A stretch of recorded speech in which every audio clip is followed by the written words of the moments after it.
Class 12 हम लोग पढ़ रहे थे नशा कहानी मुंशी प्रेमचंद का लिखा गया है। हम यहाँ तक पढ़ाए थे कि वीर और ईश्वरी मुरादाबाद पहुँच जाते हैं।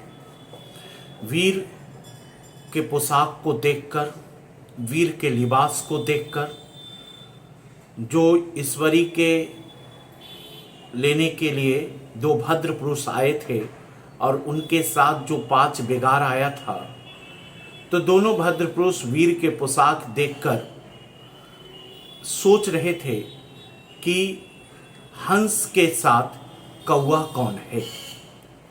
जिसमें से एक व्यक्ति पूछ भी लेता है, जिसका जवाब में ईश्वरी क्या कहता है।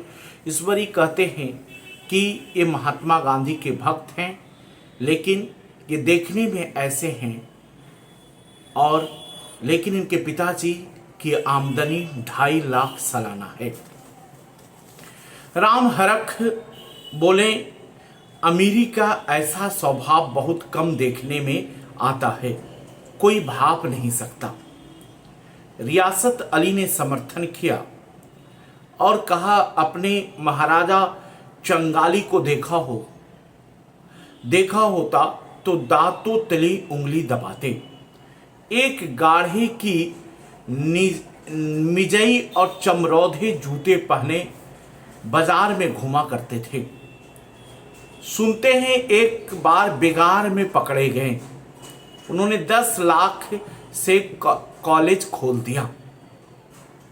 मैं मन में कटा जा रहा था, मैं मन ही मन चिढ़ा जा रहा था। ये वीर कह रहा है, पर ना जाने क्या बात थी कि ये सफेद झूठ उस वक्त हास्यास्पद ना जान पड़ा।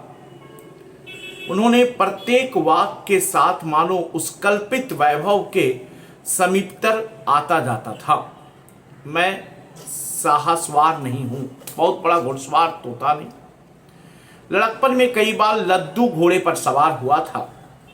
यहां देखा तो 2 कौल रास घोड़े हमारे लिए तैयार किए गए, तैयार खड़े थे। मेरी तो जान ही निकल गई। सवार तो हुआ, पर बोटियां कांप रही थी। मैंने चेहरे पर शिकन ना पड़ने दिया।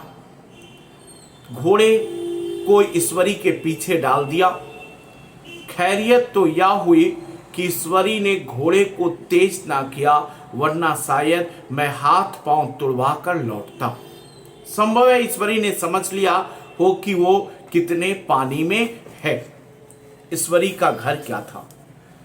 वीर ईश्वरी के घर को देखकर दंग रह जाता है। कहता है, ईश्वरी का घर क्या था? इमामबाड़े का सा फाटक, दरवाजे पर पहरेदार टहलता हुआ, नौकरों का कोई हिसाब नहीं, एक हाथी बंधा हुआ। ईश्वरी ने अपने पिता, चाचा, ताऊ आदि सबसे मेरा परिचय कराया। उसी अतिशोक्ति के साथ ऐसी हवा बांधी कि कुछ ना पूछिए। नौकर चाकर ही नहीं, घर के लोग भी मेरे सम्मान करने लगे। देहात के जमींदार लाखों का मुनाफा, मगर पुलिस कांस्टेबल को भी अफसर समझने वाले कई महाशय तो मुझे हुजूर हुजूर कहने लगे। जब जरा एकांत हुआ तो मैंने ईश्वरी से कहा, तुम बड़े शैतान हो यार, मेरी मिट्टी क्यों पलीद कर रहे हो? ईश्वरी ने सुदृढ़ मुस्कान के साथ कहा, इन गधों के सामने यही चाल जरूरी थी, वरना सीधे मुंह बोलते भी नहीं। जरा देर बाद एक नाई हमारे पांव दबाने आया। कुंवर लोग स्टेशन से आए हैं, थक गए होंगे। ईश्वरी ने मेरी ओर इशारा करके कहा, पहले कुंवर साहब की पांव दबाइए। मैं चरपाई पर लेटा हुआ था। मेरे जीवन में ऐसे शायद ही कभी हुआ हो कि किसी ने मेरे पांव दबाए हो। मैं इस अमीरे की चोचले, रईसों का गधापन और बड़े आदमियों की मुठमर्ती और जाने क्या क्या कहकर ईश्वरी का मजाक किया करता था, ईश्वरी का परिहास उड़ाया करता था। आज मैं पोतड़ों का रईस बनने का नाटक भर रहा हूं, स्वांग रच रहा हूं। इतने में 10 बज गए। पुरानी सभ्यता के लोग थे, नई रोशनी अभी केवल पहाड़ की चोटी तक पहुंच पाई थी। अंदर से भोजन का बुलावा आया। हम स्नान करने चले। मैं हमेशा अपनी धोती खुद छाट लिया करता हूं, मगर यहां मैंने ईश्वरी के भांति अपनी धोती भी छोड़ दी। अपने हाथों अपनी धोती छाटते शर्म आ रही थी। अंदर भोजन करने चले। हॉस्टल में जूते पहले मेज पर जा बैठते, यहां पांव धोना आवश्यक था। कहार पानी लिए खड़ा था।